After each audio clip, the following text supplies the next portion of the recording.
Assalamualaikum warahmatullahi wabarakatuh. Selamat sore pemirsa. Bersama saya Eva Mujia Rahma. Inilah Cek TV pukul 17 waktu Indonesia Tengah.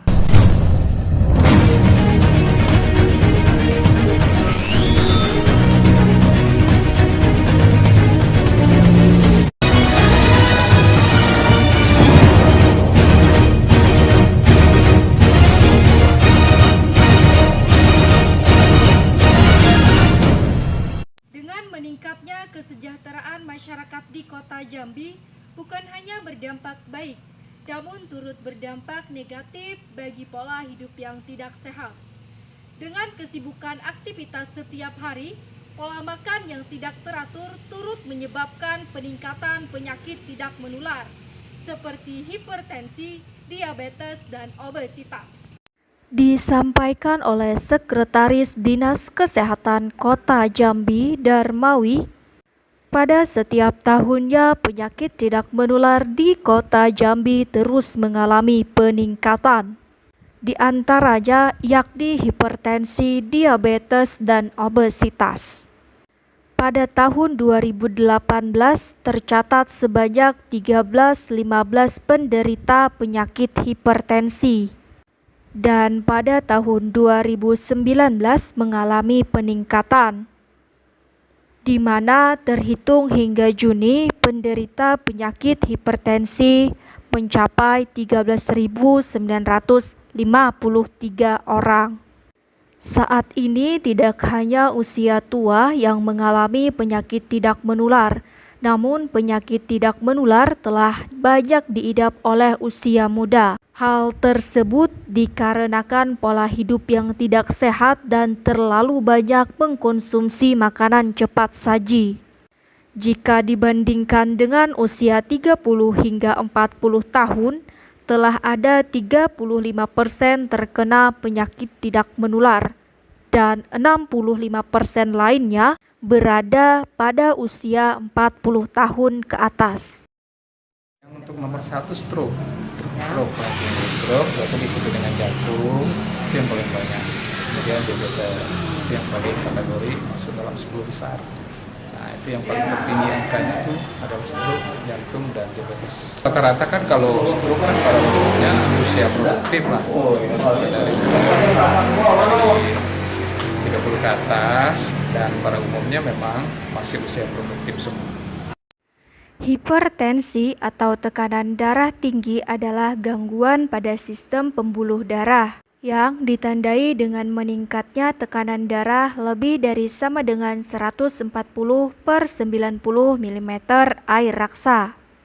Berdasarkan penyebabnya, hipertensi dibedakan menjadi dua kelompok, yaitu hipertensi esensial atau hipertensi primer yang tidak diketahui penyebabnya.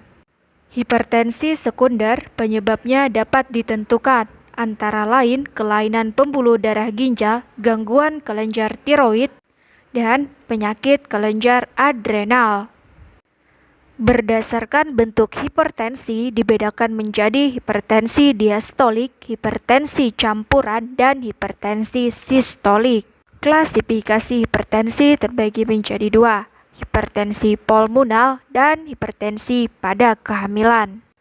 Beberapa faktor yang bisa meningkatkan risiko seseorang mengalami tekanan darah tinggi, yaitu jenis kelamin, keturunan, usia, obesitas, stres, dan gaya hidup yang tidak sehat, seperti konsumsi garam berlebih, merokok, mengkonsumsi alkohol, dan kurangnya aktivitas fisik. Hipertensi yang tidak terkontrol akan menimbulkan berbagai komplikasi, antara lain yang pertama, stroke. Stroke merupakan kerusakan target organ pada otak yang diakibatkan oleh hipertensi. Stroke timbul karena perdarahan, tekanan intrakranial yang meninggi, atau akibat embolus yang terlepas dari pembuluh non-otak yang terpajan tekanan tinggi. Inframiokrat. Inframiokrat dapat terjadi apabila arteri koroner mengalami arteriosklerosis. Penyakit ginjal kronik. Penyakit ginjal kronik dapat terjadi karena kerusakan progresif akibat tekanan tinggi pada kapiler-kapiler ginjal dan glomerulus. Retinopati. Tekanan darah yang tinggi dapat menyebabkan kerusakan pembuluh darah pada retina. Lalu, bagaimana cara mencegah hipertensi? Caranya menjaga berat badan ideal, kurangi konsumsi garam berlebih, batasi konsumsi makanan tinggi lemak, berhenti merokok, banyak makan sayur dan buah, batasi minum minuman berkafein, tidak mengkonsumsi alkohol, lakukan aktivitas fisik minimal 30 menit sehari, istirahat yang cukup dan kurangi beban pikiran berlebih. Adapun tata laksana dan penanganannya hipertensi. Pertama, terapi farmakologis. Terapi ini berupa modifikasi gaya hidup, seperti pola diet, olahraga, serta larangan konsumsi alkohol dan merokok. Kedua, terapi farmakologis dapat diberikan antihipertensi tunggal maupun kombinasi. Pemilihan obat hipertensi dapat didasar ada tidaknya kondisi khusus. Demikian Jack TV hari ini. Selamat sore dan sampai jumpa. Wassalamualaikum warahmatullahi wabarakatuh.